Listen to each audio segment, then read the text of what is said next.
Hey guys, today's video is going to be slightly different. The last few days has been pretty tough for me. Our cat passed away 2 days ago. Well, we put her to sleep. So I'm still feeling pretty emotional right now. So I thought I'd make this video in her memory and also hopefully to help me get through this really difficult time as well. So Kitty turned 18 this month, so she actually made it to her 18th birthday.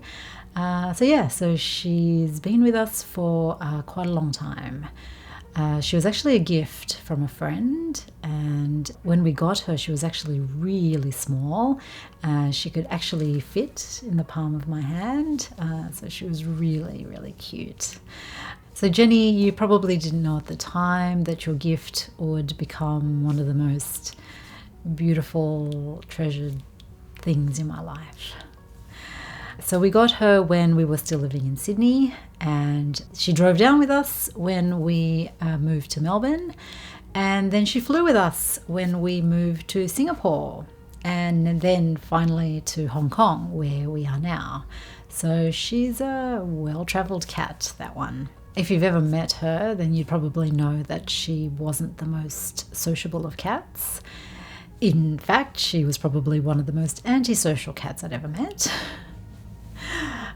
So a lot of people didn't see her kind, loving side, and I tried to convey it on social media by posting photos and videos of her being affectionate towards me. But I probably never really conveyed it. Plus, her grumpy moments were quite amusing too. So I probably posted a lot of those moments as well. She was very smart. She learnt to push doors open if they were already ajar, of course. Come on. Push. Good girl. And if the door was starting to go in the wrong direction, she could tell that the door was actually starting to close, then she would stop and get her paw over and yank the door open enough so that she could squeeze through and go into the next room. So that was really cute as well.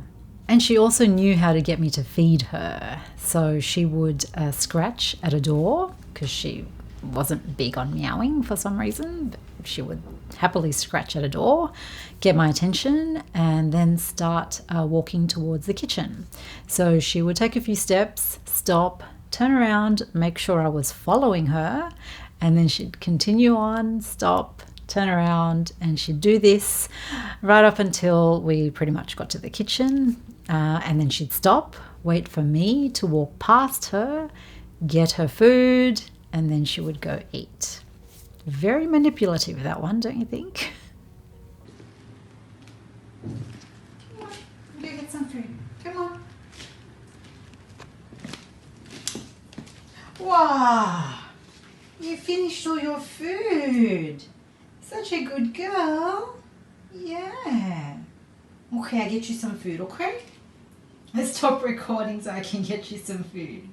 She also knew when someone was taking a photo of her, and I reckon she would deliberately turn away. I reckon she did it on purpose, which was hilarious, yes, but very frustrating when, all you wanted was a really cute photo of her.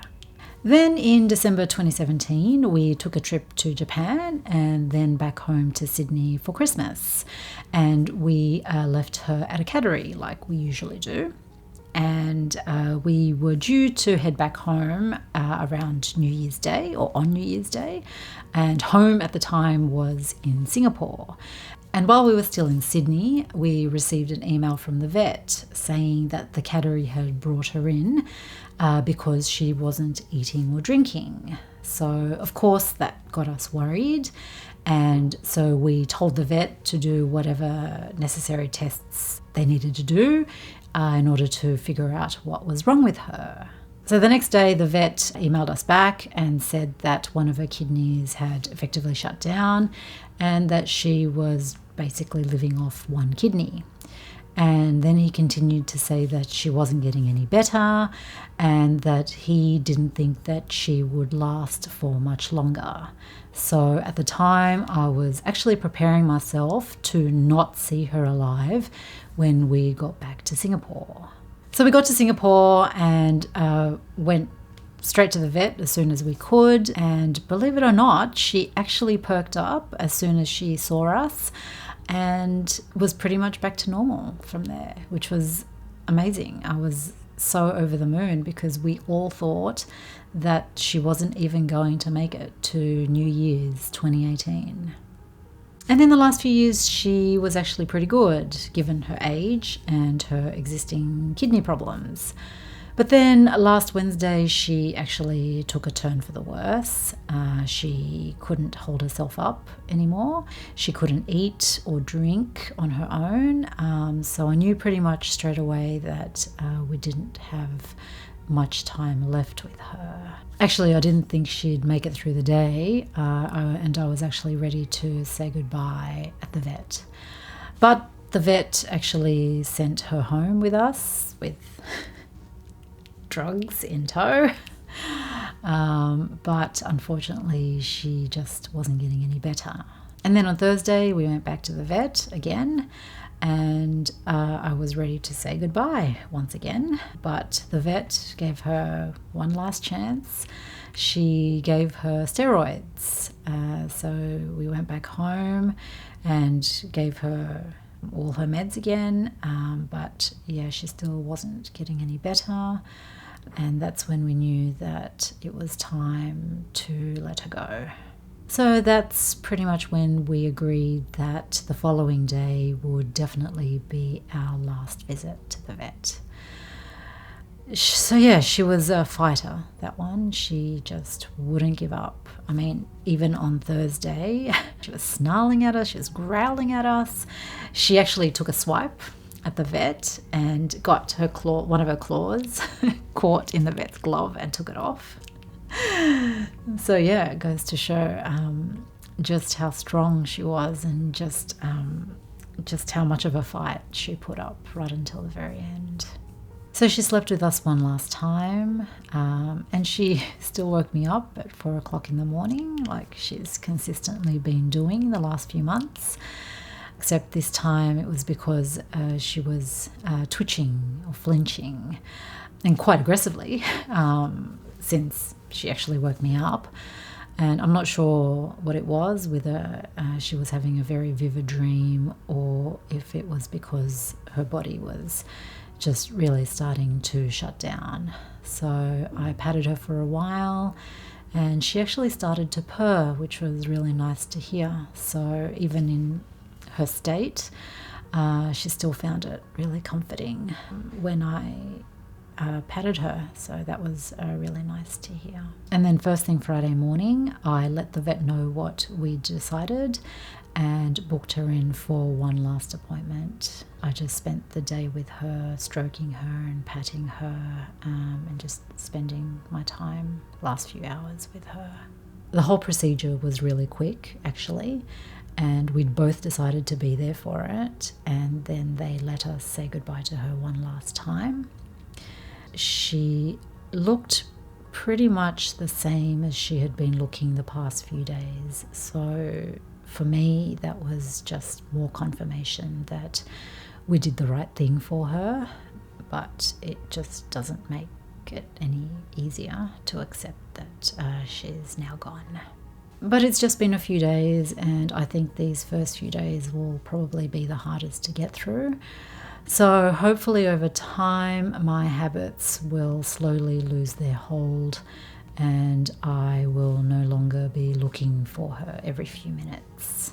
And I'm already starting to feel a bit better. We bought a digital photo frame yesterday, and I think going through her old photos has been cathartic somehow. So it's been helping me get through this, which is nice. So I might put that picture frame behind me in future videos. She's actually been in a few of my videos and she was constantly interrupting my filming. But now she can be in all my future videos and I can still film in peace. I miss her so much though, and I think I will continue to miss her for the rest of my life. She's our pretty little girl. So see you later, little one. I love you. Wishing that I could run away with you. Imprisoned by fear, just pull me away, pull me away. Secret fantasies of me. Will they ever see the light of day, light of day? I don't know where you are, but I will find you. I will find you.